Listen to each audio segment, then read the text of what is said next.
Magandang araw po at magandang gabi sa mga nakakapanood sa gabi at sa lahat po ng nakakaabot ng video na ito. Welcome po dito sa AMB o Avoid Mix Videos. Ngayon po ay may video tayo. Actually ito ay isang balita at ito ay mula sa Manila Bulletin. At ito po ay ang ating bibigyan ng ating reaction at comment. At siyempre inaasahan ko rin po yan sa inyo dyan sa comment box. So ito po ito po kasi yung maritime patrol o drill ng Philippines at ng France dito sa West Philippine Sea. So ito po yung makikita natin sa video. Panoorin po natin. Ito na po.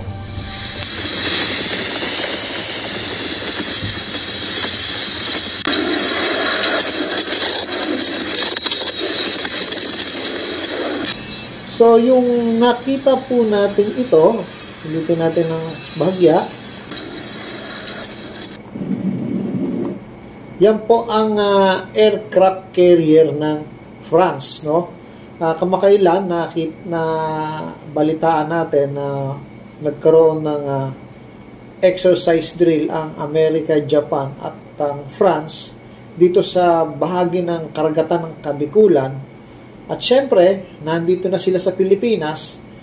Ang France naman ang nakipag-tie up sa atin, ito yung practice o yung drill, military drill. At dito po yan ginanap sa West Philippine Sea, France at Pilipinas. Ang France po ay meron po silang nuclear weapon. Parang Amerika may nuclear weapon po. Ganon din ang France dahil itong France matagal na po itong nagno-nuclear test. So, tingnan po ulit natin ang video.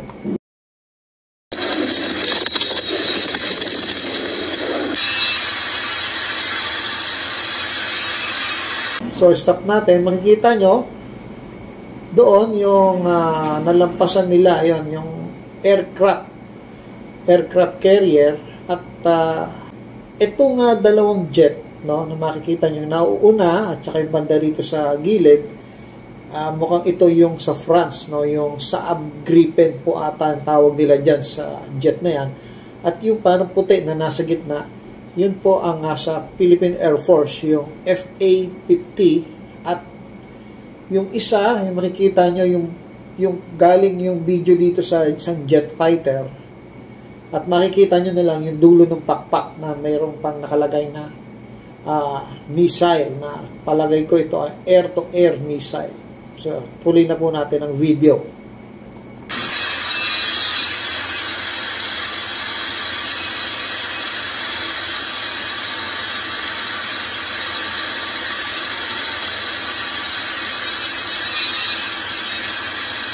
Sandali lang po. Nung una kong nakita ang video na ito, akala ko po AI lang, nagawa-gawa lang. Pero tunay po pala ito. Ito po ay hindi fake news, Yung video na nakikita nyo ay hindi AI, yan po ay totoong video na kuha, amateur video actually ito ng isang pilot doon sa sinasakyan niyang FA-50 na jet fighter.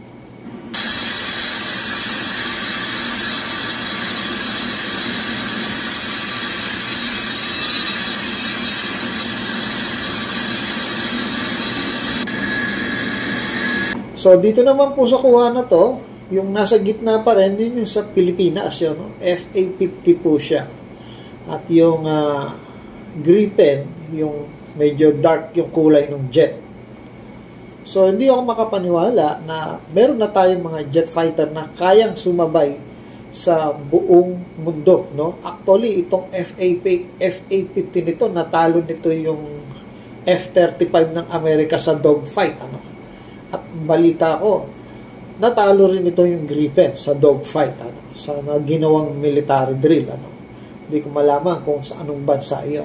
Pero sa US Philippines military drill, natalo niya po ang FA-35.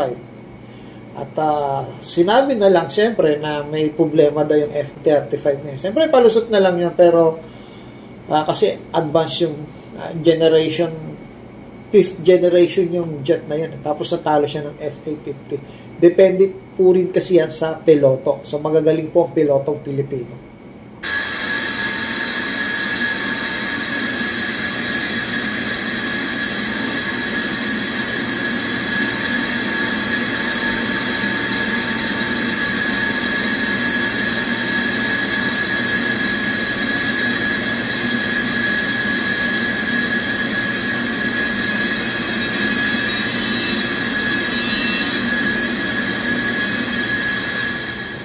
So, yun lang po, no?